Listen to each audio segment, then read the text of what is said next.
Okay, I'm recording very early in the morning. I apologise for the look today, but I'm recording a quick video in reply to a blog I've been reading by a guy called David Rammel, who'd been looking through some of the stats on his website and found that there were not only a few people browsing with Windows 3.1, but one guy actually checked out his website using Amiga.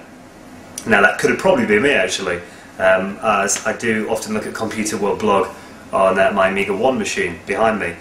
Now, it is a little bit different to Windows 3.1, which, you know, the support for that ended only about 12 months ago, but, you know, it has finished.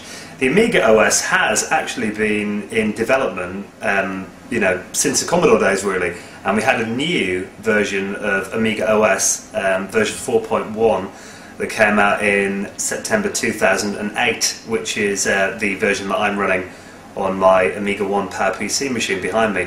Now, I thought I'd give you a little tour of the machine and talk you through a reason why I might be an Amiga user in 2009. I've been an Amiga user since the late 80s, really, you know, quite a long time. Got my Amiga 500 in 1989.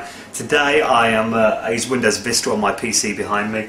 I've got an aluminium MacBook as well running Leopard, but also my Amiga 1, which is kind of more like a hobby, I suppose, but I do get a lot of pleasure out of using it, and, you know, a little bit of novelty factor as well maybe. But I thought I'd take the camera off the tripod and give you a quick look around the machine. Alright, so first of all I thought I'd give you a little look around the actual machine itself. Now, one of the things I do quite like about the Amiga community now is it kind of does feel a lot like a club, really.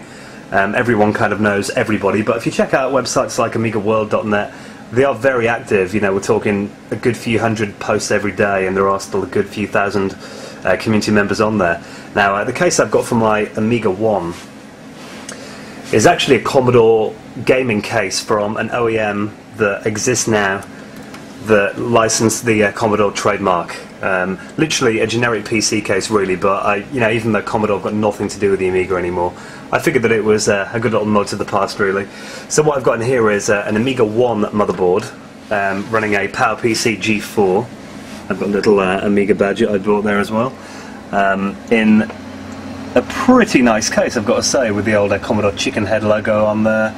A little USB hub that I've got at the top here too, with a connector in there leading to the keyboard and mouse. Now, with it being a white case, and, you know, the Amigas were always traditionally white machines anyway, it's got a little card reader in there too, and ports for the front there, DVD drive.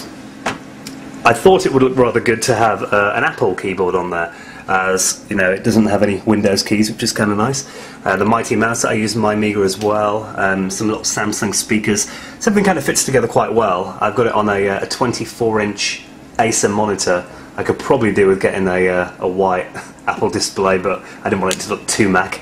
Good thing about this as well is we've actually got some USB ports on the side, and my machine will fully support USB. As you can tell by, you know, the keyboard is USB, and I'm running AmigaOS 4.1 on here, on a Radeon ATI card.